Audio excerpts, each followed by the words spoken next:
Well, good afternoon. I'm really happy that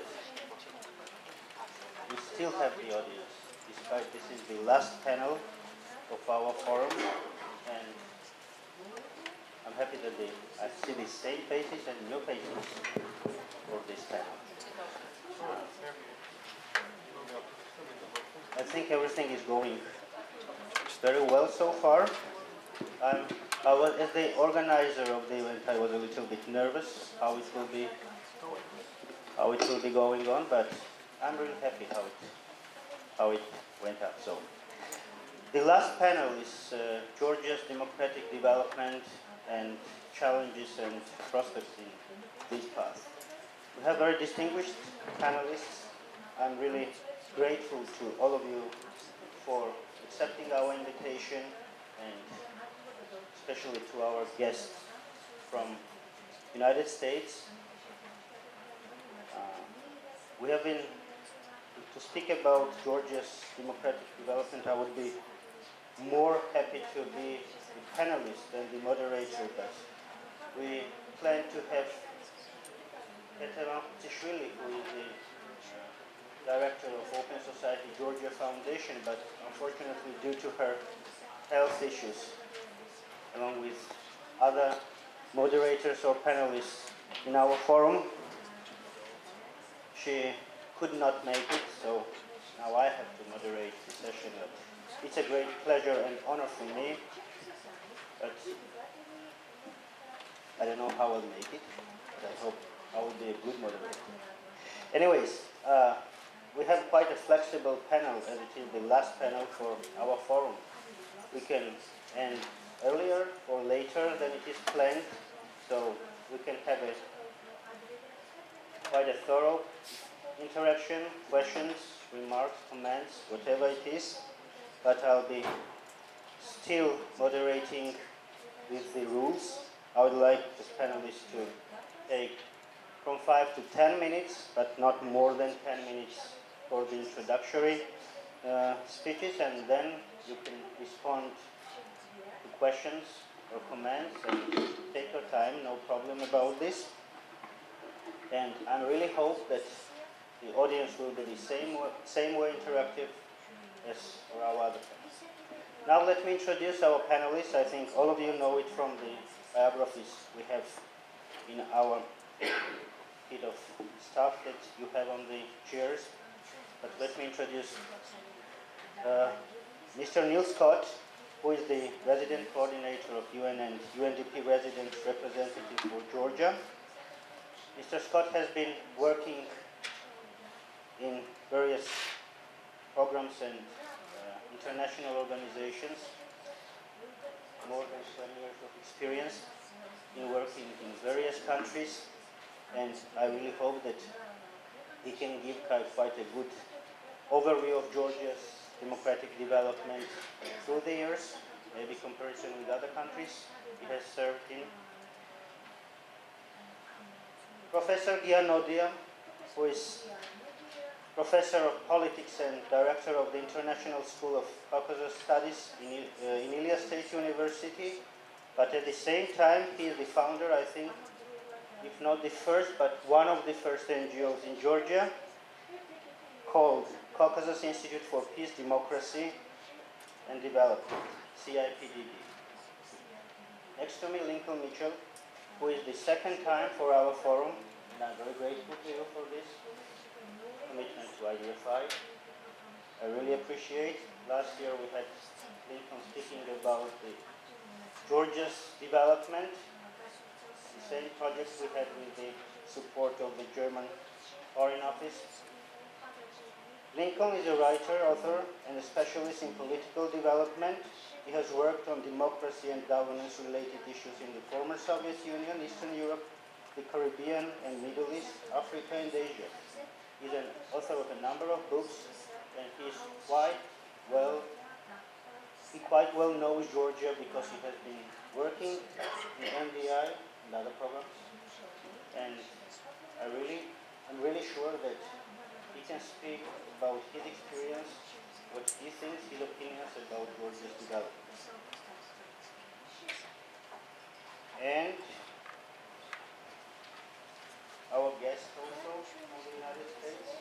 Michael Chechire is a Black Sea regional analyst and an associate scholar at the Foreign Policy Research Institute. He's a former visiting scholar at Columbia University, Harriman Institute, and he has published peer-reviewed articles in various publications. He's our brother-in-law, Caesar, that's right, and he has published a number of articles about Georgia. He can speak about his latest publications as well. So thank you once again for being with us and contributing to our forum. Well, Georgia has developed as a democratic state since its independence.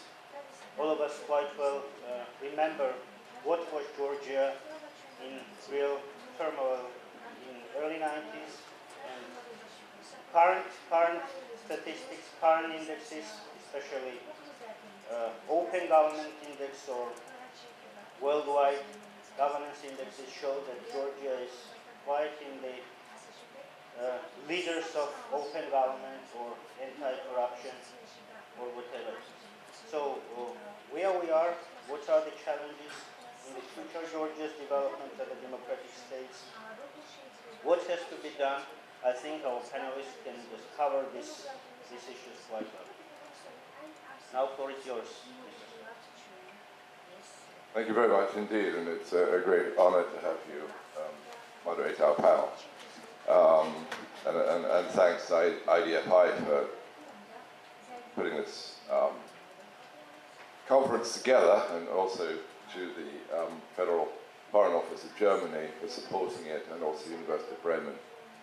I'm going to start with some fairly general remarks, hoping to be as brief as possible. I tend to always say this and then notably fail to achieve it, but I would like to just cover a little bit of the landscape, since we're talking of prospects, a little bit of the landscape of governance in Georgia, hoping then to be able to have a lively debate following the four speakers. I'm going to begin with a little bit of controversy. It occurred to me in thinking about this topic and how to present it, that if we look at economic growth, one of the two key factors we're talking about today, we had the same annual growth rate between 1995 and 2003 in Georgia, with a less healthy climate from a government's point of view, a certain amount of quite high crime levels, quite high corruption levels. We have the same annual growth rate as we experienced between 2004 and 2013. So the question would be, well, why bother?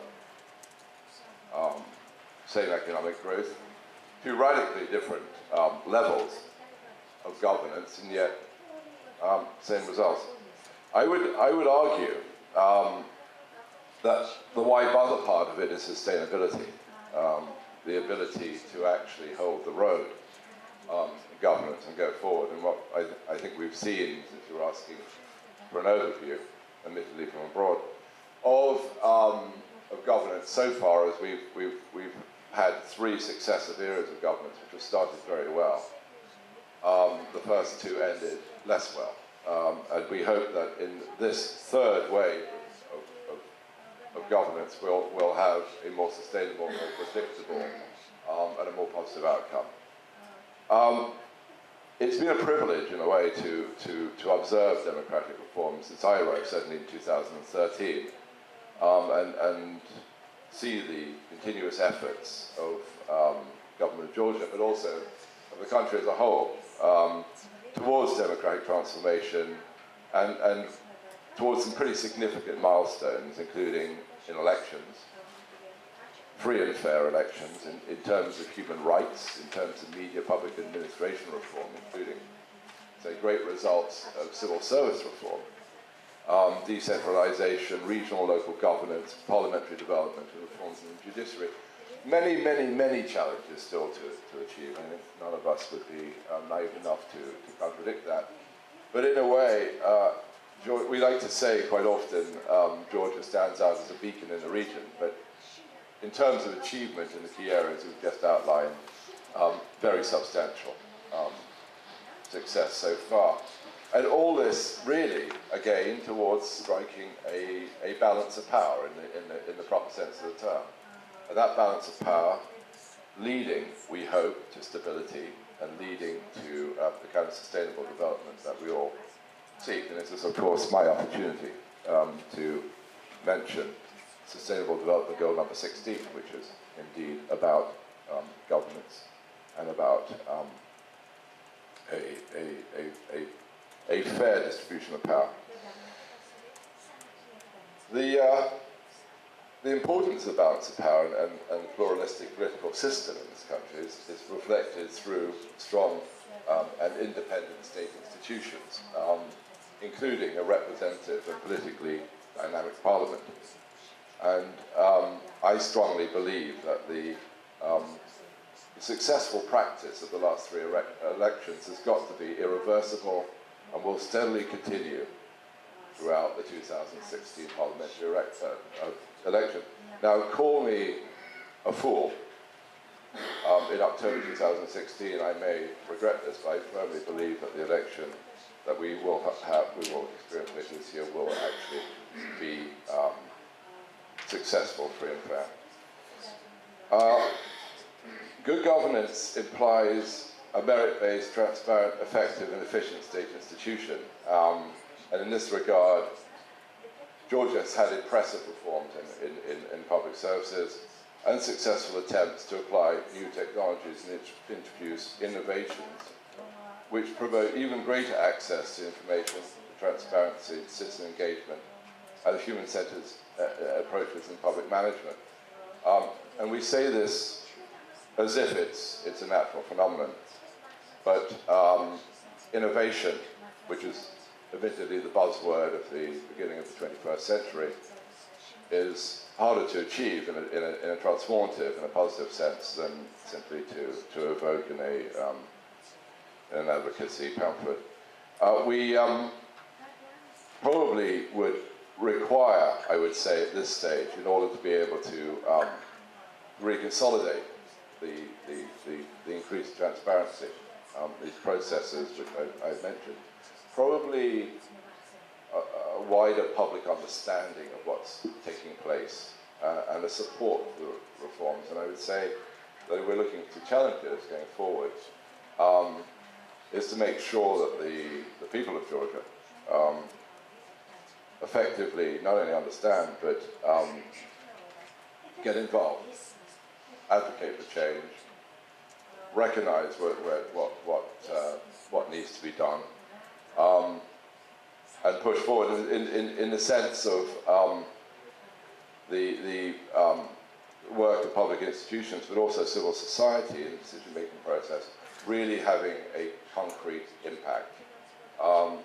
We've seen, I would say, many cases of democracy, certainly in the last 25 years, where we've had substantial achievements in democracy, but somehow a dislocation with the people, and the political education of the people, and the understanding of the people, and the commitment by the people to push things forward. And I think that is perhaps a growth area. But I think in conclusion, I would, without wishing to engage in just a unilateral commendation of what's happened, but I would have to say that the Georgian government has achieved a huge amount in terms of open government, and not least through the Open Government Partnership, which has involved so much success, not only in terms of Parliament, but in terms of the civil service and public administration.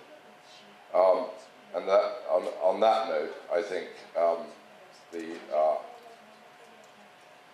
challenge that we face going forward is to consolidate, as I was saying, to make sure that we are able to combine democracy, stability, and social progress. Thank you, Mr. Scott.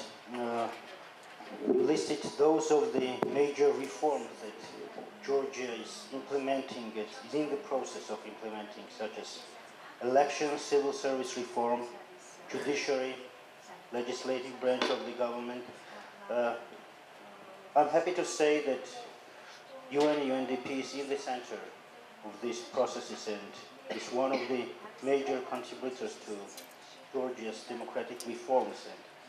And we see it, and even our organization has the privilege of working together with you on parliamentary and legislative openness. And I think these directions are really, these reforms are in place, and I think that those of the international indexes or Georgia's place in various international initiatives such as OGP or many others really show that these reforms are developing. Thank you once again for your speech. And Professor Nodia, I think you are the one in this audience who has the best knowledge and experience of analyzing Georgia's democratic development. And I'm really looking forward to what you will be saying, giving the overview of Georgia's development as an independent state and now the development of Georgia's democracy. Thank you.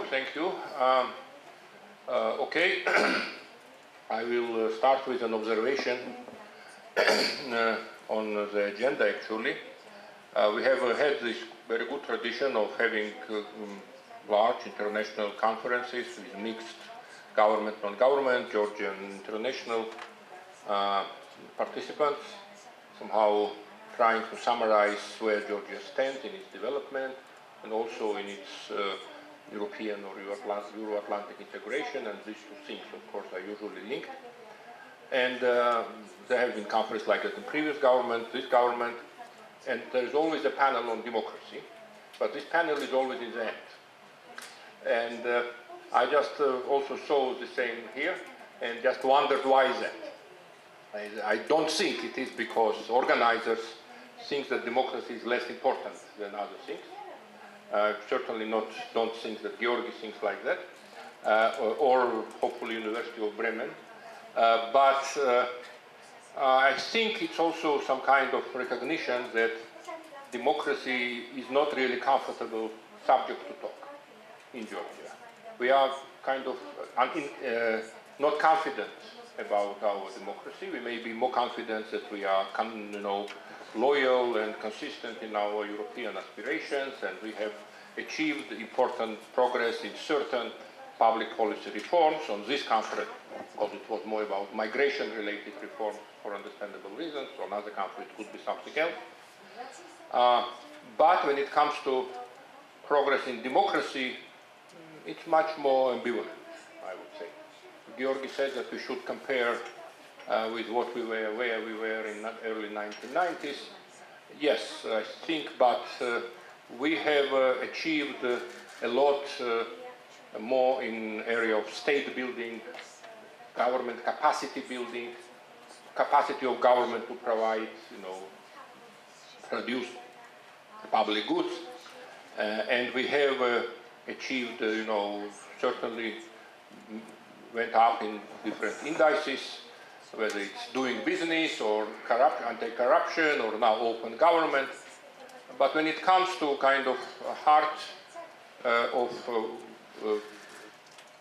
democratic character of the political system, we are not still there.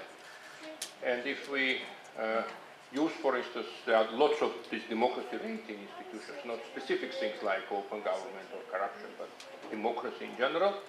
There are many of them. Freedom House is the most quoted. So during the last 20 years, we always are partly free country and continue to be partly free, which means partly democratic, sort of uncertain regime. Whether we are democracy or not, it's not quite clear. And it is difficult also for me, if somebody asks me a straight question, is Georgia a democracy, yes or no? I would rather say I don't know. I think I will, if it's kind of public opinion poll question. Because it's in some way we are, in some way we are not. And we are also, I think it's interesting, Niels mentioned this, that we are a beacon of democracy. We are, I don't know whether it's curse or is it blessing, but we are doomed to be regional beacon of democracy. thanks to our neighbors. I think all our neighbors, east, north, south, they are doing an excellent job in making us really look like a beacon of democracy. We are certainly much better than them. But of course we are also ambitious. We want to hold ourselves at higher criteria, and we somehow don't meet those criteria. Somehow we are, during these years, we have changed many governments, but we find ourselves in some kind of vicious circle. There comes some really, really great guy.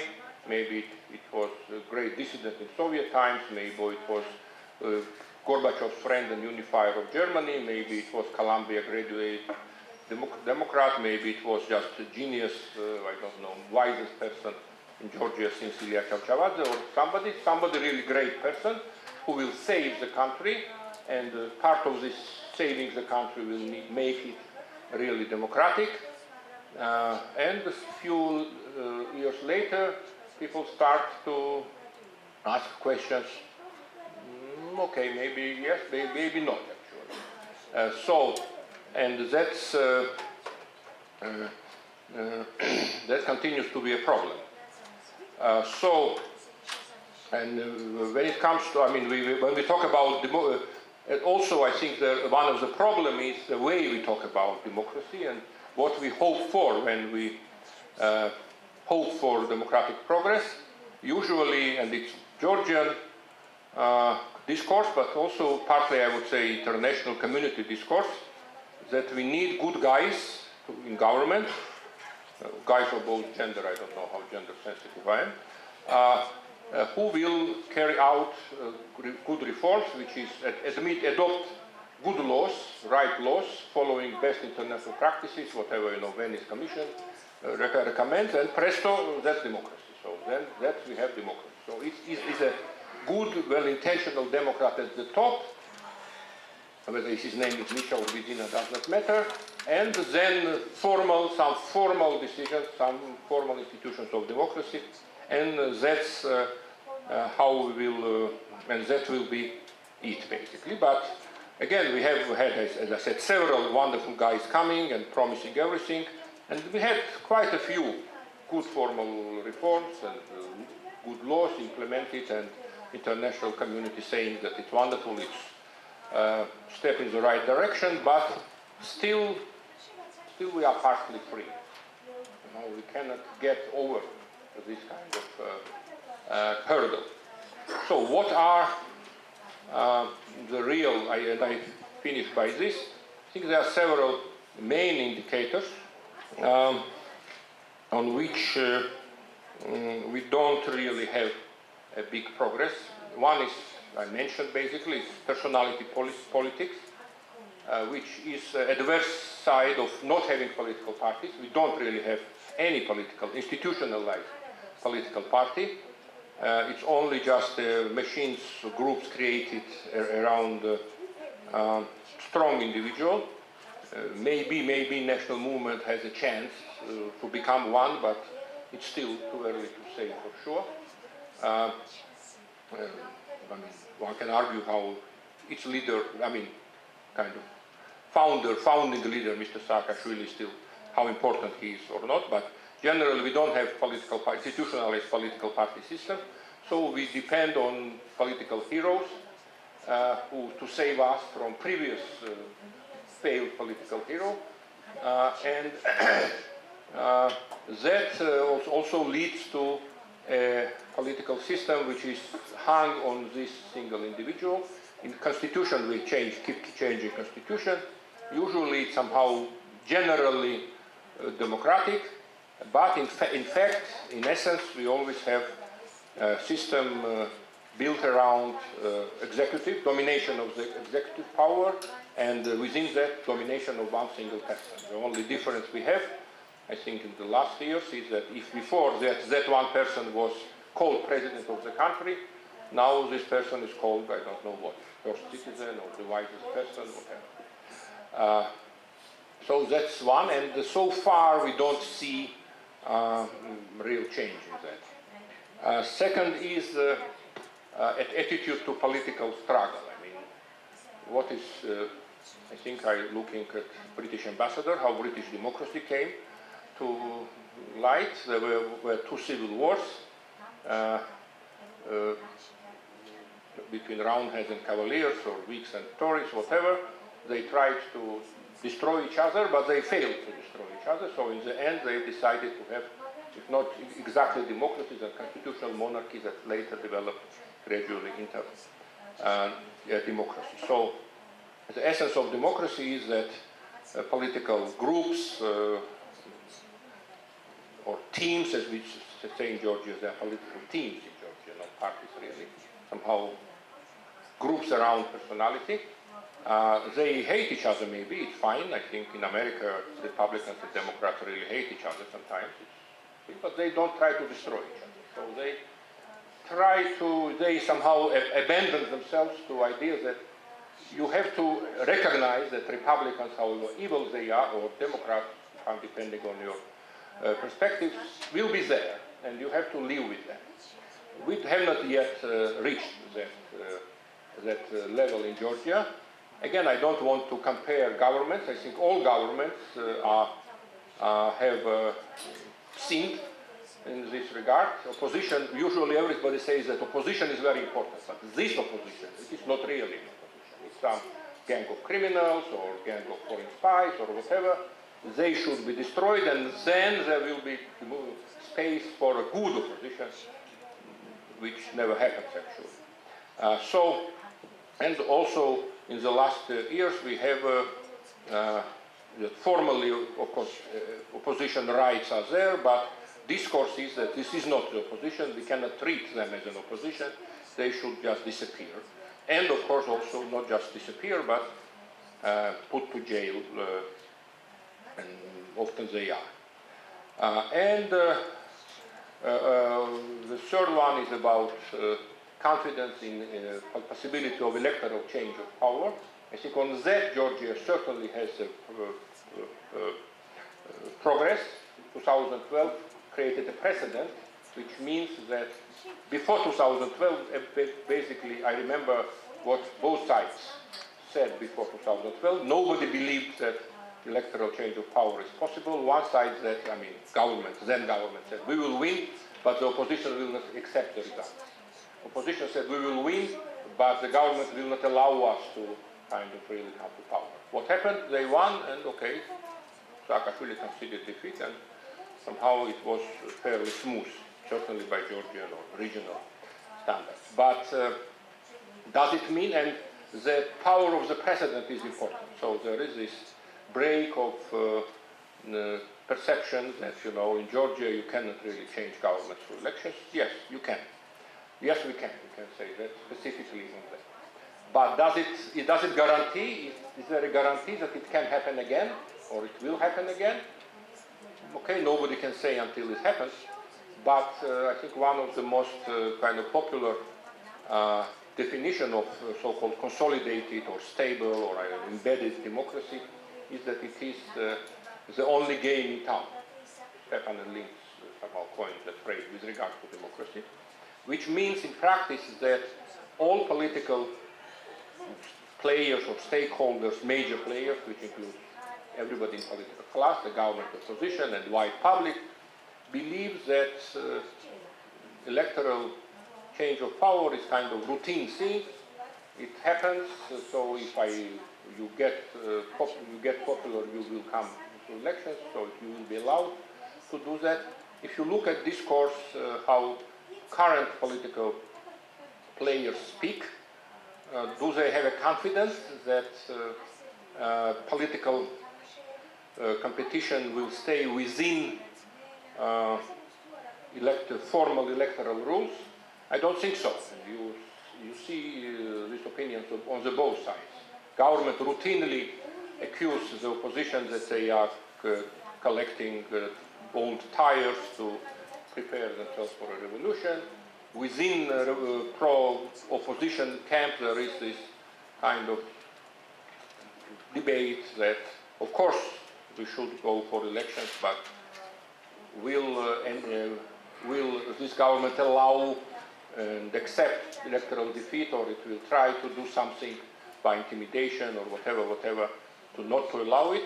So that's a real debate. So there is no confidence among major political players that the next change of power will also be through elections. So in that sense, we did not really have breakthrough. We did not have this qualitative step forward in democracy per se. Not sometimes people somehow unite democracy and good governance. Good governance is good, but it's not democracy, it's different things. So when it comes to democracy per se, we don't really have, we have some progress in some areas maybe, but not substantive progress. So to end on more optimistic note, what is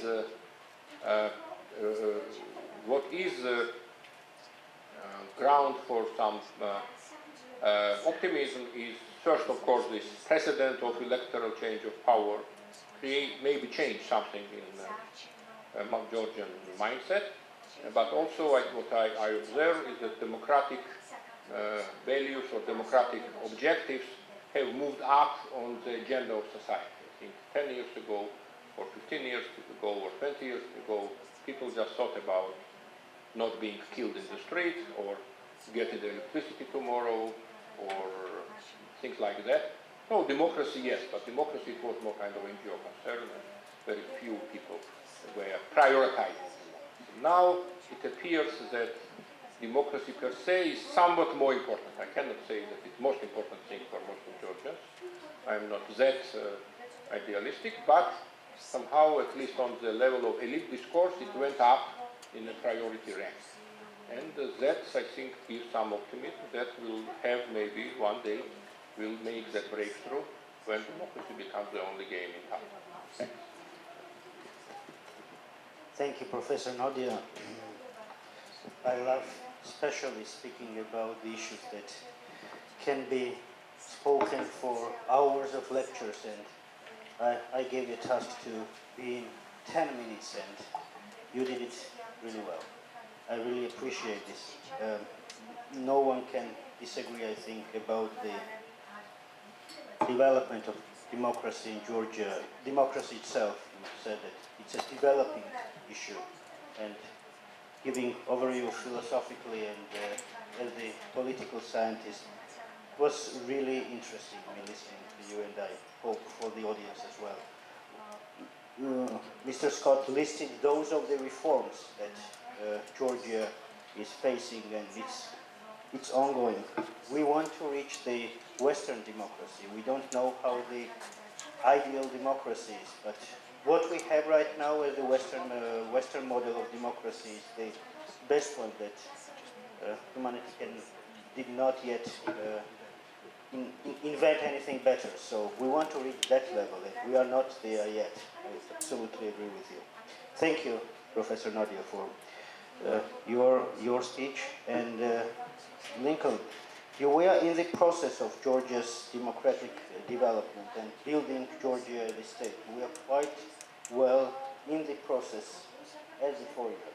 So I really would like to hear, and I'm pretty sure the audience as well, your overview as the one who worked in Georgia on democratic development, and as a foreigner, how Georgia is developing. What is the prospect of Georgia's development as a democratic state? Well, thank you, and thank you for inviting me. It's always great to have an opportunity to come back to Georgia and to talk about these issues that I spend so much time thinking about. And when you ask me to talk about these things, I'm going to try to bring a perspective and some memory of that goes back more. You know, I've been coming to Georgia since 2002. It's not, I'm sure, obviously Georgia's been coming here longer, but that gives me some perspective. I was here for, each of the three regimes we've talked about today. However, on the other hand, as I was preparing my talk in New York, it occurred to me that Georgians must be very tired of Americans and Europeans coming here and evaluating the state of their democracy. And then I thought about that for a minute, and they said they must be particularly tired of having me come here and kind of kibitz about the state of their democracy. But with that in mind, and with that kind of preemptive apology there, I'm going to go ahead, and I hope this is useful. And what I want to do is, rather than kind of go through, because I think Ghia gave a very good overview of what some of the And he raised, I think, implicitly some important theoretical questions, but I want to kind of build off that a little bit and begin by asking a question. And the question is this: what best explains Georgian political development over the last 5, 10, 15, maybe 20 years? Change, continuity, or cycles, right? And getting this right seems to me to be important for a number of reasons. One, from the scholarly angle, as analysts, we want to be able to answer this question. We want to be able to see, do we see a pattern, do we not see a pattern? Is there a linear nature of development, is it not a linear? And then from a policy angle, whether you are a foreign government, whether you are a foreign NGO, whether you are the Georgian government, a Georgian NGO, a Georgian political party, how you answer that question will lead to different kinds of policies, and answering that question wrong will lead to the wrong policies. So let me begin by talking about the first of those three options that I gave, and the first one is change. And this is the most popular, it's the simplest, and it's kind of the most fun of all three, right? To some extent, it's the default setting, right? We look at events in Georgia and say, under the previous government, X, under this government, Y. You know, under this government, the primary source of power is someone who holds no elected office. You know, red flag or red light or whatever the symbol is, that's a problem. Under the previous government, after they were in power for a while, there began to be a less free climate. Or over time, they really successfully solved this problem. Or this trend seems to be positive, right? And we look at them and we see, aha, that's happening. So this leads more easily to value-driven assessments. This is good, this is bad. Georgia's partly free for 20 years, but it goes from, to use the Freedom House vernacular, it goes from a 4-4 to a 4-3, and that's good, and then a few years later back up to a 4-4, and that's bad. It's lends itself to value-driven assessment that's often very descriptive, right? This is what's happening in this government now. The problem in this government now is that Bedzina's in his castle or in Iraqi calling the shots. The problem in this government now is that they are attacking the opposition, calling them, treasonous and all of these other traitors, whatever. 5 years ago, the problem with this government now is that if you say anything wrong, you're called a Russian stooge or a Russian spy. They're cracking down on media freedom. So there's always something this now, and it's very descriptive, and that description can be very helpful. But it's also often it's an approach that looks at elite behavior and elite institutions rather than what's happening out in the society more broadly. And examples of this that come to mind include one major one is overstating significance of election outcomes. This election outcome is a regime change. That election outcome is a revolution. This election outcome is absolutely precedent-setting. That election outcome consolidates the bad regime, right? So it overstates that. It uses those kind of very, I think, loaded but powerful terms, revolution, right? If you believe that change explains what goes on in Georgia the last 5, 10, 20 years, then naturally a major change is a revolution. But let me move on. It also focuses on details because you see the differences in the details, kind of the inside baseball stuff, the stuff that you really have to spend a lot of time looking at to know sometimes. The second option, or option number 2 here, is continuity.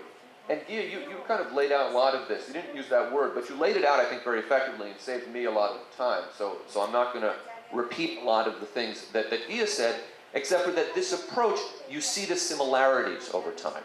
So that rather than say the previous government saw all opposition were Russian stooges, the current government thinks all opposition are criminals. And I'm oversimplifying because, I don't have 40 minutes to go into this. What you see is that neither government saw opposition as loyal Georgians contributing constructively to political life of the country. That's continuity. That's something that you could say exists across regimes, right? It obviously takes a more historical approach, right? Because if you want to talk about continuity, you have to go back in time. And if in some of these issues, you probably should go back to before independence, during the Soviet era. But if you do that, you're obviously going to glide over some specifics and some details. There are differences. You could argue, for example, it seems very clear, that, as you pointed out, that Georgia has had this kind of strongman regime for a while. That's a framework that explains the political structures in Georgia, right? There's a person who is very powerful, who has this kind of larger-than-life persona. political power in the country is not housed in institutions so much as it is defined by how close you are to that strong man, pardon me. But there are differences, right? Misha was president.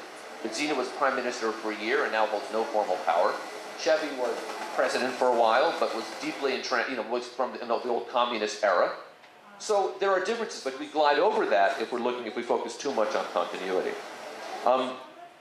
It also, continuity requires us to think in terms of decades, not years, and that requires us to have an institutional memory, or memory. We're not institutional, we're individuals. Which Ghia has, because he's been doing this certainly longer than almost anyone I can think of, which I like to think I have since I've been around Georgia as a foreigner for a while, but it's hard for everyone to have. If you get a position here, if you take on Georgia's part of your portfolio, but you're based in Brussels or Washington or something, it's hard to have that memory. It also thinks about more institutions, right? Because the individuals always change. The institutions, whether they're functioning or not functioning, we can speak about institutions across time. And that's a useful way to understand politics. And it also is a more theoretical approach. You find yourself talking about regime types and other kind of theoretical language more. The last one is the notion of cycles. And if we think of cycles first, we might say this is a hybrid of the two. It's got a little bit of change and a little bit of continuity. I don't believe that. For me, cycles are a distinct framework for thinking about Georgia, or any country, I suppose. And it's never going to be perfect, because nothing ever repeats itself. Sometimes it's tragedy, sometimes it's farce, but we can still find the cycles, right? And let me give you an example of how to think about this. This would seem obvious to me. And we don't know, and so let me just pause that for a second, but Georgia is now having a period where it is dominated politically by one political party or bloc, or team, depending on what language you want to use. That's been true for the last, going back to since the Soviets came to power, right? Now, obviously, it's not the same. That's why it's not continuity. But we can, certainly in the independence era, see a cycle of a bloc comes to power. There's some excitement. There's the sense of, hey, they're Democrats, something good is happening. Over time, it begins to corrode, and then it collapses. And that, to me, is a good way to understand 2003 and 2012. Of course, it raises a very significant question going forward, right? Which is that going to happen to the Georgian Dream coalition? Or is democracy going to move forward in a way that it gets out of this cycle? But you can't ask that question if you don't think in terms of cycles. And again, I don't know the answer to that question, and I'm not even suggesting that I do, but I'm suggesting that it's a useful way to think about what's going on here. So I'm going to wrap up with a couple of concluding remarks. Obviously, all of these approaches are limited and flawed, and in reality, in our everyday life, we're going to combine all these three. But it's useful to think about them as approaches. The change approach makes it hard to address structural problems. Because if you see the problems of democracy in Georgia today as the problems of the Georgian Dream coalition, the problems of Bidzina, the problems of anything like that, you're addressing them in no context and without any precedent. And you're losing the fact that they've been around for a while in slightly different forms. It also makes it hard to foresee change. If you don't recognize a cycle when you're in it, it's hard to see what's going to come next in that cycle. It also leads to a very targeted approach, as every period is seen as unique, right? The problems here are unique because, this one-party dominance is different than the previous one-party dominance. Or this failure of parliament to emerge as a genuinely, if we go back to the, at various points in history, as a genuinely independent institution is unique, instead of saying, what are the factors that have caused that to be a lingering problem, right? The continuity and cycle approaches will lead to longer-term, more structural solutions, right? We see a trend that exists for a long time. We have to find out what's driving that trend. Why is it so persistent? Now we have to think of a way to solve it, and that might be the hardest part, but at least we're asking that question, right? And for cycle approach, for thinking about the cycle, we have to understand, one, that we are in a cycle, and second, where we are in a cycle. So I'm going to make, and then to craft a policy point that recognizes the pressure points for breaking that cycle. So I'm going to make, I think, are some obvious points, and I apologize in advance, and if they're very obvious, just yell at me and I'll move on. But after the election in 2012 was the moment when the outcome, when there was, that's a pressure point, right? Because there's change in the air. You can get to the Georgian dream. You can work on democracy in Georgia in certain ways before the one-party government consolidates. Now, and this is where I'm saying it as a question, because I don't know if this is a cycle or not, but at least we're asking those questions. If we think of going forward into this election, right, and based on some of the comments today, with which I agree and see as a source of optimism, we may not be in that cycle. The cycle may not be recurring, in which case we can throw that model, that particular cycle out and really think in terms of moving forward. But if we see that the election in 2016, which is now looking like, I mean, I tweeted this yesterday, and for those of you who don't follow me, I'm at Lincoln Mitchell. And in October of even-numbered years, I tweet exclusively about baseball. So, but I tweeted this yesterday. I've been coming to Georgia since 2002. I've come here more times than I can count. This is the first time I've ever been here where Georgians and Americans and Europeans are more worried about the American elections with regards to democracy than to the Georgian elections, right? And last night we saw what is likely the beginning of the end of Donald Trump, so some of those worries will recede.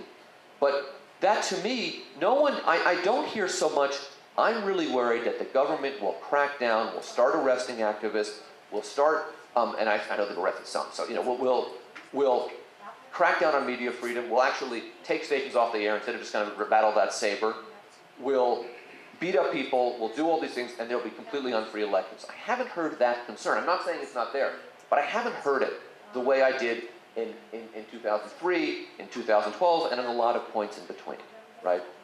If this election goes well, regardless of who wins, and regardless of what fears that many have of this party's going to get in, or that party's going to get in, that means we've gotten out of the cycle. And that's a very important accomplishment. Now I realize I've gone on too long. But so identifying the pressure points and figuring out how to break that cycle. And so I just want to end by saying that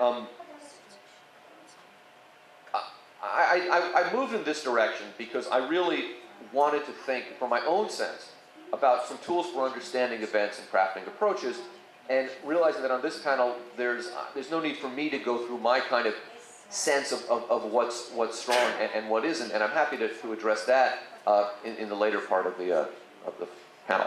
Thank you. Well, it was really interesting listening to you, and what can be added? Yeah, we are in this circle, and this circle cannot be broken, unfortunately. Yes, we are moving forward, but we are not breaking that yet. And how this can be broken, I had no answer, I do not have, and maybe somebody in the audience has as well. Michael, the other one. Can you give us your views externally, how Georgia is seen from outside? What are the external problems? How Georgia is seen as the democratic state from outside? First of all, in addition to what you were going to. yeah, well, it's always good to go after Lincoln because then I pretty much have nothing to say. But first of all, I want to thank IDFI for putting on this great event, and the German government, the University of Bremen. Seems like a really good forum for discussing some interesting issues that in other times and places have not necessarily been brought to light. So I want to congratulate the organizers for putting this on. So I've been asked to look at external factors in democratic development in Georgia. And I'm going to start off by saying that my view is roughly in accordance with my friends at Freedom House, that Georgia, as imperfect and messy and fragile and subject to all these other caveats that it is an electoral democracy and is capable of precipitating change and allowing for forward momentum. However, there's a little bit of prognostication in where I'm taking this, because we want to look at external factors and how they may change the conditions on the ground. And of course, you can't look at democratic development only in terms of external factors and detach it from the domestic political angle. But I'm going to try to do that. And there are certainly areas, and I've identified three in broad themes, three factors that I think roughly can be looked at as potential areas of concern, or that may be clouds on the horizon, if you will, for Georgia's democratic development, either presently or in the future. And I think that's up to some of us and you in the audience to decide. We can certainly have that conversation further in the Q&A. But the first broad issue or theme that I would say is a major exogenous phenomenon. And what I mean by that is major trends, macroeconomic trends, for example, or major security issues. So I think right now, pretty much everybody here, maybe with a few exceptions, but pretty much everyone here can agree that the macroeconomic environment in the region has been very difficult and posed significant headwinds to the Georgian economy. And it's one where I would say that the Georgian economy has shown some actual surprising resilience in the face of these economic headwinds. But that certainly has an impact on the ground, and certainly has an impact on the ability for government to function, it has a social impact, and it conditions the way society organizes and reacts to political developments. I think one example of this in action that is unfolding before our eyes is in neighboring Azerbaijan. They're dealing with some very significant economic problems, and they've had some political unrest as a result. So, I mean, there's obviously a confluence of factors that are there, but the precipitating event in many ways has been the macroeconomic environment. So that's one element, and I would also add to that the security factor. And the obvious one is Russia and Russia's role vis-a-vis Georgia, but I would also say more broadly Russia's impact as a hegemon in the region, its role in Ukraine, its role in Syria, and quite frankly, I would also add to that list now the ongoing tensions between Turkey and Russia. So those create pressures that compound Georgia's already considerable security situation and force the government and force society to look at political development in a different way. In previous years, I think Ghia and Lincoln both touched on this to an extent. In previous years, that security factor became such a mobilizing element in Georgia's political development, to an extent that some would say the previous government was heavy-handed and used the Russian threat as a means of consolidating domestic power. And I mean, that's I think open to discussion and argument, but it certainly had an impact. That security factor was something that was an ever-present and motivating element within Georgia's political development.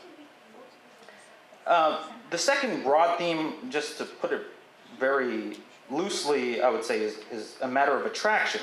And by attraction, I mean two main things.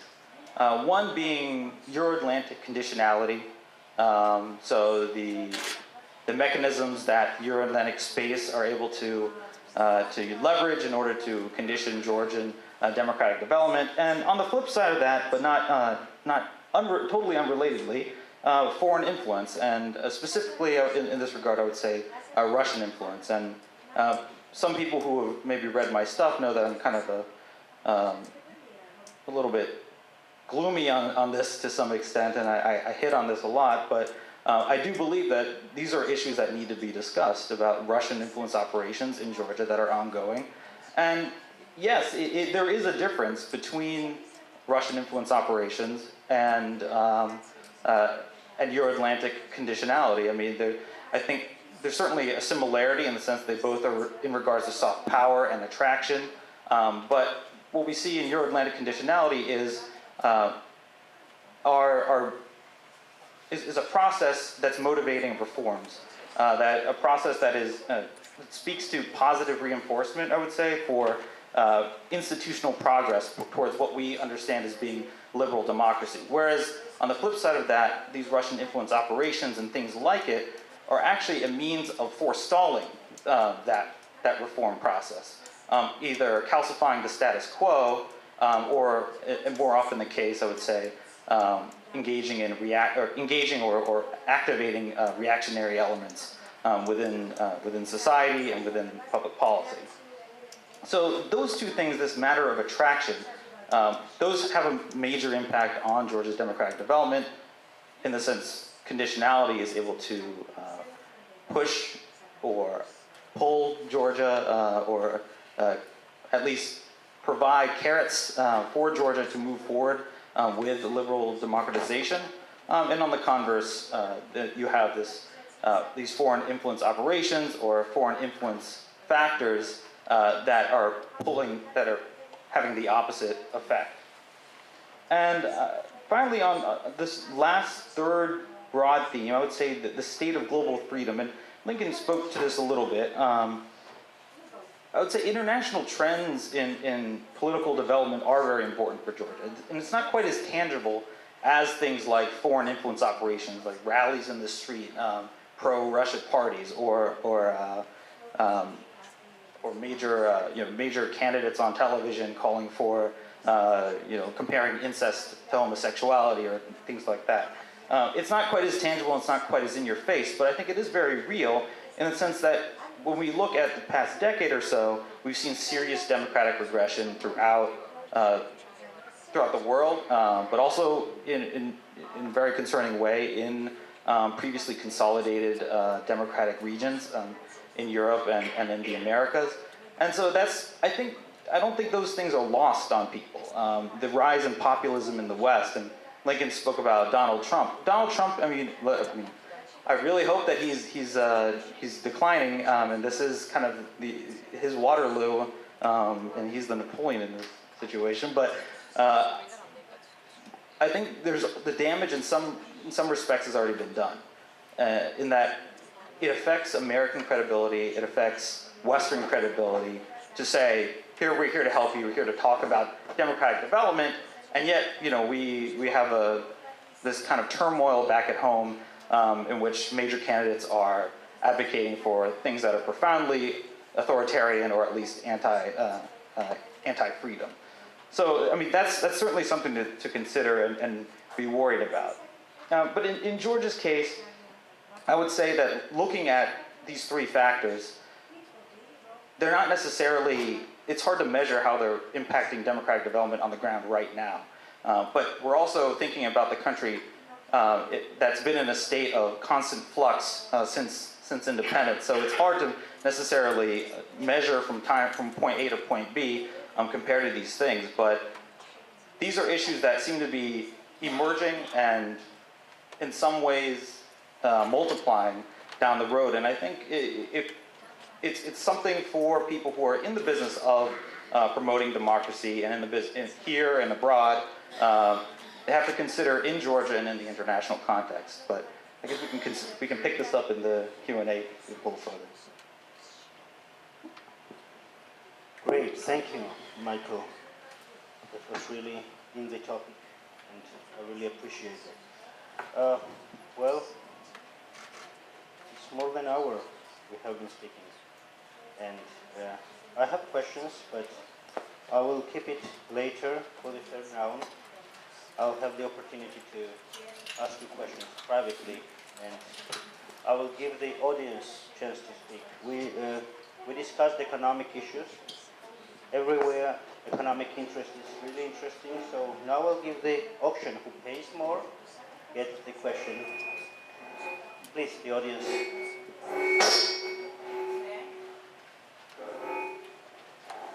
Hi, Salome Samandashvili, Center for Strategic Communication and Democracy. I want to give a few points to my former colleague from NDI, Lincoln.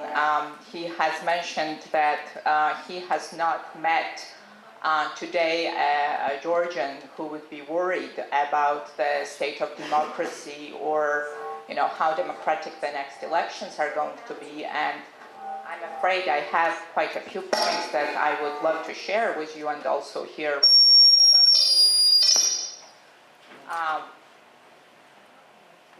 where exactly is Georgian democracy compared to where it was in 2012 when I believe you were advising then opposition leader Giorgi Kvirikashvili. So as a voter, if I look at the environment in Georgia in 2012 and where we live today, I see a number of reasons why I am extremely worried about where Georgian democracy has moved, whether you will analyze it through the paradigm of change, cyclical change, evolution, or whatever you want to call it. First of all, today we live in a country where the election list, who will be on the list of the governing party, is decided by a person who has absolutely no public position. And you would agree that in any democracy, anyone who claims to be right to make political decisions should have publicly accountable office. And this is not the case in this country today. We live in the country today where all administrative resources are consolidated in the hands of the person who also has outsized amount of wealth compared to the GDP and the economy of this country. I'm not, again, exactly sure that this is good for democracy or fair playing field for the upcoming elections. We live today also in the country where parliament is extremely weak, where parliament does not use its powers for legislative oversight. We saw yesterday that we live also in the country where judiciary is about to be manipulated once more time. Judiciary yesterday has attacked NGOs and the elected president of this country for trying to speak up in defense of the independence of judiciary. We also live in a country where the NGOs who criticize government are declared as politically motivated NGOs by the informal ruler of this country and are therefore, have hard time saying what they want freely. We live in a country where media ownership is consolidated every day, and if not for the international pressure, we would have probably lost the single independent, most important independent media outlet in this country, Rustavi, to the government ownership as well. Also in this country, today, civil service is more politicized than ever before. And we also, if you are talking about the elections, I would advise you to talk to somebody who was in Gardebani elections recently and ask them to tell you the stories, how these elections were conducted. And maybe you would be more worried about the upcoming elections. So I don't know if you have anything, if you want to respond to any of these points, but I can tell you, as someone who has worked for democracy in this country, as well as for Georgia's integration to the Euro-Atlantic space, that today I'm extremely worried. And I'm also extremely worried because in 2012, there were no opposition leaders in jail in this country and neither in an exile. Today we live in the country where this is the case and it's internationally recognized fact. And the government, in response to the criticism of international community, says that Georgia is a sovereign country, which makes me wonder if the elections are criticized in 2016, will suddenly Georgia become a sovereign democracy, which has its own model of democratic development? So we have plenty of reasons to be worried in what kind of democracy we live together and what kind of democracy will Georgia be tomorrow. And I would advise you to talk maybe to different group of Georgians who can share these concerns with you. Thank you.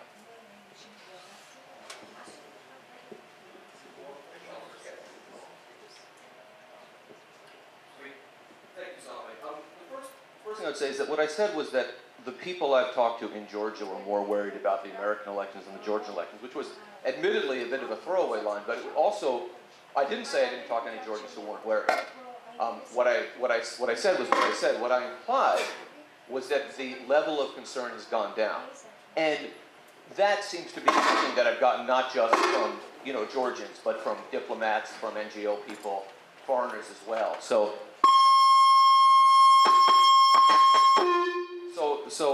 take that as you will. I would also point out that I tried to not, I don't think I gave a talk in defense of this government. I tried to put a kind of broader framework on thinking about democracy. And what I got was an implicit and attack on my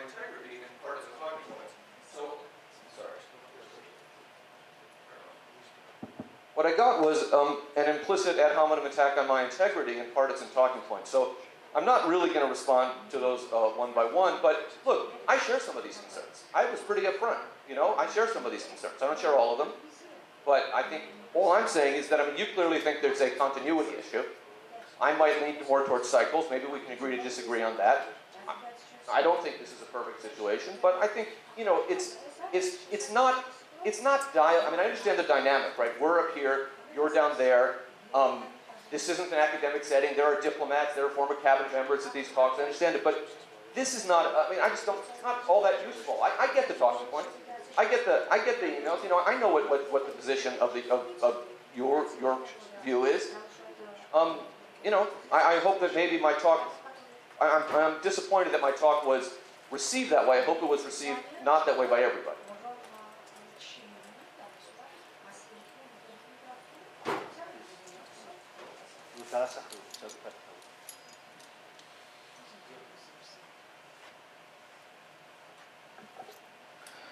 დიდი მადლობა, მე ბოდიშვილი თუ შეიძლება ქართულად ვიყიდე და სტორისაც. ლადო ბოჯადე, სამოქალაქო საზოგადოების და დემოკრატიის განვითარების ცენტრი. მე მინდა პირველ რიგში ორგანიზატორებს გადავუხადო მადლობა ჩვენს ექსპერტებს ასეთ საინტერესო მოხსენებისთვის. ახლა როცა ქალბატონი სალომე საუბრობდა, მე მეგონა ნაციონალური მოძრაობის რეჟიმს ახასიათებდა და თურმე ახალ ხელისუფლებაზე საუბრობდა. მე არ ვიცი რა დაინახა ჩვენმა კოლეგებმა გარდაბანში, მაგრამ მე იქ დავინახე მყარი ელექტორატი, როგორც ქართული ოცნების, ასევე ნაციონალური მოძრაობის, რაც იმას ნიშნავს, რომ ჩვენთან პოლიტიკური სისტემა, პარტიული სისტემა, რომელზეც ბატონი გია საუბრობდა, ნედლად ვითარდება და პოლიტიკურ პარტიებს უშდება მყარი ელექტორატი. ჩვენ ვისაუბრეთ 2012-ზე, თუმცა აქვე მინდა შევახსენოთ, რომ ჩვენ 2013 წელს ჩავატარეთ ძალიან მაღალ დონეზე საპრეზიდენტო არჩევნები, იგულისხმება დემოკრატიულობის გამჭვირვალობის თვალსაჩინო 2014 წელს ჩატარდა თვითმმართველობის არჩევნები ქვეყანაში და ზოგიერთ საკრებულოში 4 და ხშირ შემთხვევაში 5 პოლიტიკური პარტია უკვე წარმოქმნილი ადგილობრივი თვითმმართველობის დონეზე. ჩვენ წინ ველოდება საპარლამენტო არჩევნები და მე დარწმუნებული ვარ, რომ სწორედ 2016 წლის მოსწოვის პარლამენტი იქნება მართლაც მრავალ სუბიექტიანი და მრავალპარტიული პარლამენტი, იმიტომ რომ ბევრ პოლიტიკურ ძალას აქვს შანსი გადალახოს ეს 5%-იანი ბარიერი, რომელიც ჩვენთან კონსტიტუციით არის დაწესებული.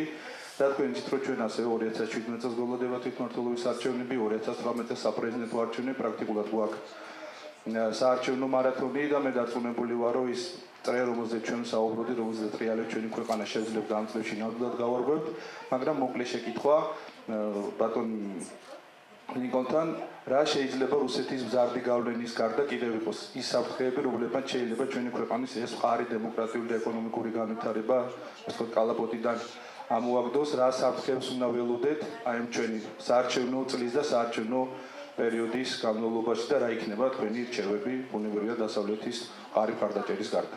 მადლობა. Thank you very much for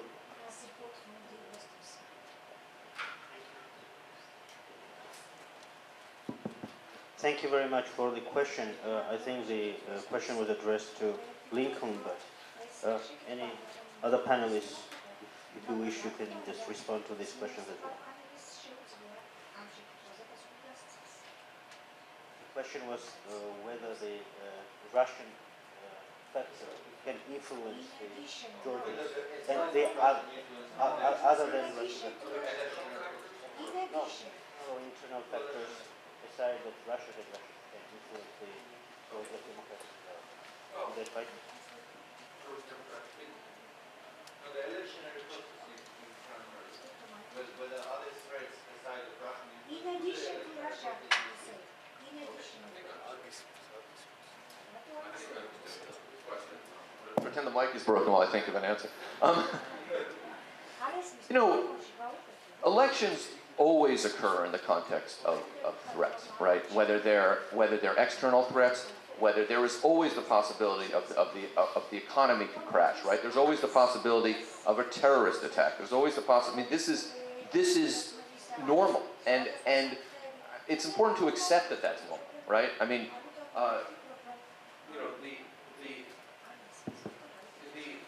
you know, this is what if and when we start saying things like, well, this threat precludes further democratic development. In other words, we're not going to democratize further because of this threat, whether it's an economic threat or a military threat from abroad or a terrorist threat. What we're really saying is, we're not Democrats. So the threats out there could be anything. None of them are a good excuse for Georgia to not move towards democracy, and none of them are a good excuse for the Georgian government to compromise anything about the coming election.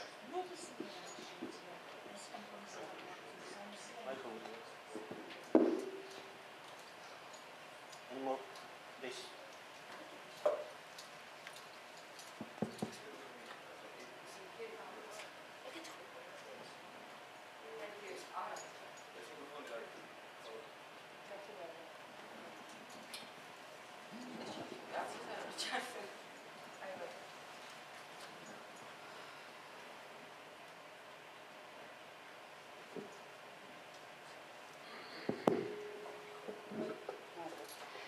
Nina Doli, the Georgian Institute of Public Affairs. I think that the previous question was more addressed to not to the external threats like terrorist attacks or economic crisis or regional conflicts, etc., but more to the internal factors that might affect Georgian democracy. And one of them, I think, is the civil service reform and administrative capacity within the government. Why I say this? Because the new civil service law, which is adopted and which will be enforced from January 1st, 2017, I think it's a very clear tendency from more liberal and more decentralized government toward centralized and bureaucratic government. I'm far from the idea that centralization and bureaucracy are opposite of democracy. But in Georgian interpretation, I think it is a threat, some kind of threat, because it creates very isolated, very rigid civil service system, which excludes public participation, citizens' involvement, and all other values that are associated with democracy. So I would like, my question is toward all the panelists, and I would like you to elaborate on this new reform in civil service in Georgia. Thank you.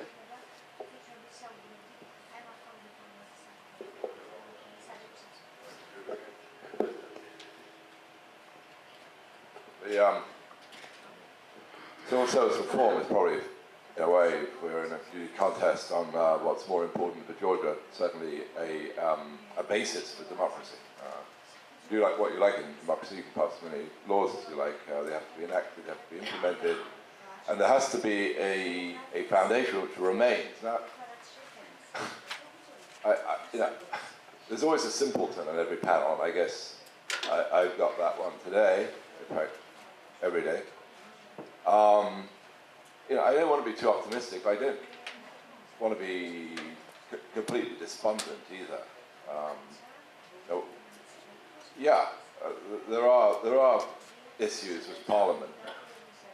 It's not the strongest bunch of parliamentarians. A lot of people were elected quite suddenly because of the reversal of fortunes of the previous government. The judiciary is not the most perfect judiciary that we've ever seen, but efforts are being made to change that, I believe. The media is challenged, yes. But we've also got to, I think we've got to take into account that this is, I always feel a little embarrassed here because, you come into a country and you speak on behalf of people who are far more authoritative about what's going on in the country. But in terms of getting rid of corruption, in terms of reducing crime, in terms of trying to put forward rule of law, in terms of some kind of regulation, in terms of some kind of good governance, a heck of a lot has been achieved in 10 years. Probably, and I get to the point finally, probably the most important aspect of all these is civil service reform to make sure that there's no erosion, that there's impartial, neutral, independent implementation of these reforms, and that what's been achieved in the last 10 years remains. Now again, you can criticize, I heard it earlier in the audience, you can criticize civil service reform, but substantially what's been achieved in terms of public administration, civil services, is a step in the right direction. It won't be resolved overnight. We're probably talking about a generational process, as we are for both things here. But this is a step in the right direction. Call me foolish and naive and sentimental if you like, but I remain relatively optimistic. It's perhaps not very fashionable, but that's the way it is. Thank you. Just very briefly on that particular point, civil service reform. From a comparative perspective, there's always a kind of a tension between how to design public administration or an administrative bureaucracy that is at once flexible but also adheres to, some would say rigid, but at least standardized processes. And very often the case is, the result is an administrative state that tends to be inflexible. Some would say rigid, some would say incapable of being able to act on the spot in the public interest. And that's certainly a conversation that we have in the U.S., but that's a conversation that's being had all over Europe and throughout the world. So I think it's a healthy one to have here in Georgia as well. What is true is that civil service reform, there are elements of it that are not perfect, and there are certainly some problems with it. I've talked to a few people, Western organizations as well as Georgians who have pointed out some very glaring issues in the upcoming civil service reform. But I have to share my colleague's assessment that it's a step in the right direction, and at least it's an understandable step in that. It certainly creates a platform that is more recognizable to an international standard than I think what we have presently. Thank you. More questions from the audience, please.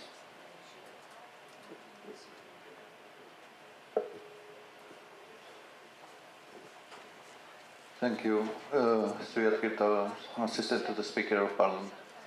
Thank to IDFI and to all the panelists for this very interesting discussion, especially to Lincoln and Michael coming here, being resident here for quite a time, and coming here and giving loyalty to Georgia's political development. And I think it's very good that Lincoln writes a collection of the blogs, Georgia analysis, and I would encourage Mike to do the same. It would be that with history sometime, I guess. I have a few questions and probably to some of the speakers. First of all, going back to the which Professor Nodia said about why democracy is always being left last on the discussions of similar panels. Maybe because of that she's considered by Georgians as a dessert, and to the loyalty to have something very delicious at the end. On the other hand, Mrs. Samadashvili made some very bitter points and does not allow me to think about that kind of course that was joke. But Professor Nodia, you mentioned about failed political heroes, and I think that's very important for not a single party and not a single party supporters, but the whole Georgian political forces to understand that heroes might be for a certain time.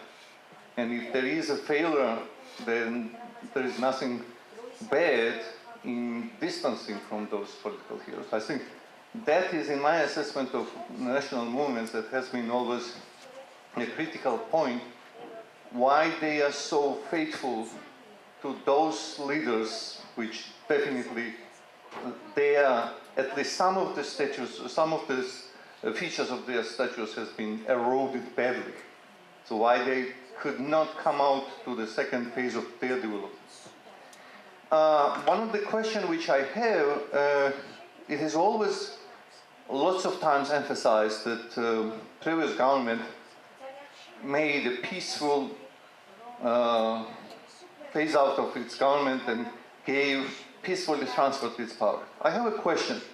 Do you expect Mikhail Saakashvili's admittance of the defeat could have been that easy and that smooth if he would not have a second chance by this very special and unthinkable law which we left after him, which would allow him as a president to dissolve the parliament, single-handedly chosen the government, carry out the elections by that government, and have new parliament.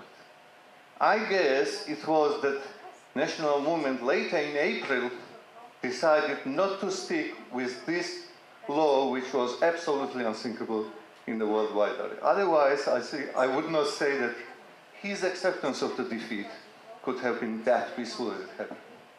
But coming to you, your suggestion about the sites, Lincoln, don't you think that whatever has been in a recent development, at least partially has one of the difference from all the previous sites, that we are now having the site when the previous government, previous ruling party, not only maintained its inner capacity for 4 years, but also has quite good prospects to maintain in future. It will be probably the first time, and I know that many supporters of national movement would say that's because of their strongness. That's because how they are popular not only inside Georgia but throughout the world. But I also would say, don't you think that that's also acceptance from Georgian dream, and that has been emphasized many times. I remember Speaker Kvirikashvili said that one of the good signs would be to keep national movement a living party. And I think that would be something unique in a political development. Thank you.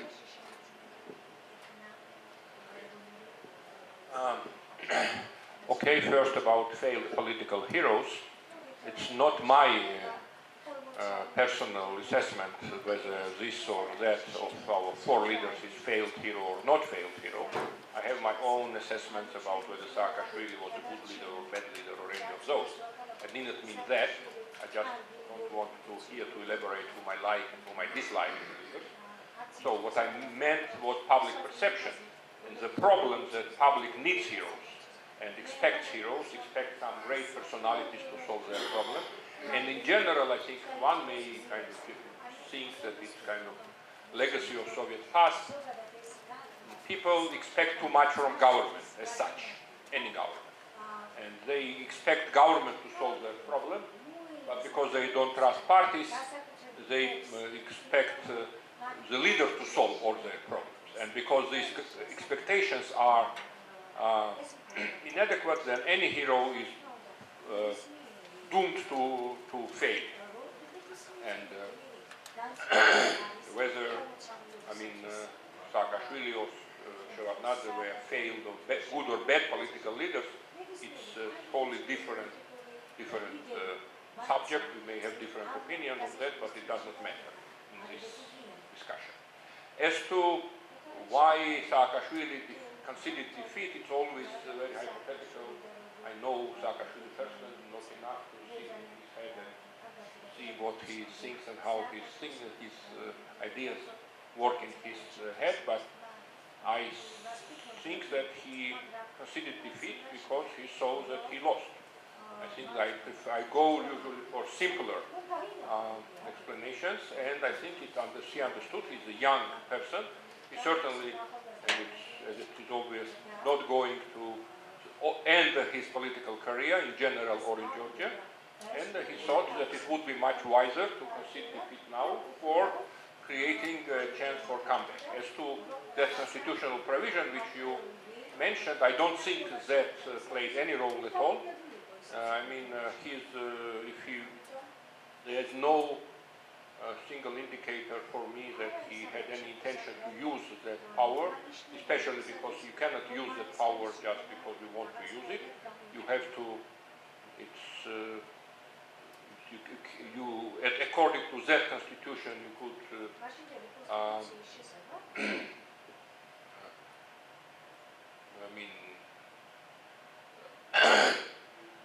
send the parliament home under very specific circumstances, and it was highly unlikely that these circumstances actually would have happened. So I think that there was a little bit of paranoia in Georgian Dream because they didn't understand why it was so so much against their expectations that Saakashvili conceded defeat that they needed some kind of very sophisticated theory to explain it. But I don't think you need sophisticated theory. I think Saakashvili sometimes is considered crazy, but on sometimes maybe he look one, but in many cases he's quite rational individual and he made rational decisions.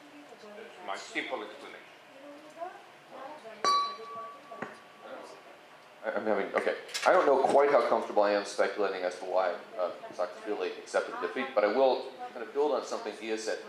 I think he's rational. He's also has always been a very smart political strategist.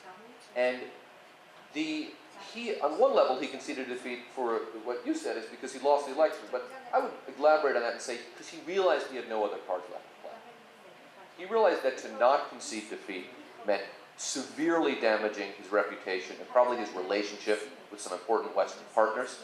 It meant getting engaged in a conflict, in a political conflict that he was likely to lose anyway. So what he did, which I thought was very smart, was he pivoted, and as we'd seen him pivot in the past, right? Sometime in 2008, when the democracy narrative simply wasn't plausible in Georgia anymore, he pivoted to be the guy who's going to yell the loudest about how bad Putin is, right? And he pivoted there. And now what he pivoted back to the democracy guy. And where he was very successful is he took the narrative away from the Georgian dream. In my view, the story in October of 2012, was that the Georgian people, under very difficult circumstances, once again proved themselves better than their leaders. And I don't mean that in a partisan sense. But the Georgian people showed courage and wisdom and hope, and they did, and they stood up for themselves. Now, the story, and that this rather unusual political coalition formed and didn't take to the streets and didn't use violence, but won an election. The story in all the Western newspapers was Columbia-educated lawyer concedes defeat, right? He grabbed the story, he pivoted, he moved on to the next thing, and here we are, 3 years and change after that election. Who's the most influential, visible Georgian in the world? Living. So we'll rule Stalin out. Does anyone know? Who's the most visible Georgian in the world? It's Saakashvili, right? And people who are, and that is in a value-neutral way, a credit to his political savviness, his political intelligence. Now I can't read this because I have my glasses on. This issue about the UNM and whether the continuing, not say relevance, but continuing existence of the UNM, the continuing presence of the UNM, both in parliament and political life, is evidence that the cycle may be breaking. I agree with you. And if we think in terms of cycles, and again, I'm really just proposing ways to think about this. If we think in terms of cycles, then what we can point to there is not an interesting development, but a development says maybe we can change the cycle. Maybe the cycle is going off the rails a little bit in a good way. So that's a piece of evidence that we fit into the cycle framework, and it suggests a way to think about the cycle differently. That maybe it is ending. Obviously I hope it is. This is not a healthy cycle. Georgia can't endure that wheel turning too many times, too many more times. Thank you, gentlemen. Hello? Yes, Yuval Weber, Higher School of Economics, Moscow, Russia. So in terms of, and I will say this as a total newcomer to Georgian politics, so this is going to be a really dumb, really basic question. So the things that I've heard so far today in this panel, well, you know, in a general sense, research into the third wave of democratization in the post-communist universe showed that a factor of successful democratization, both movement towards and consolidation, was distance to other democratic states. And as Professor Nodia remarked, given the neighborhood that Georgia is in, this is an Athenian beacon of democracy. So that's certainly a challenge right there. There's also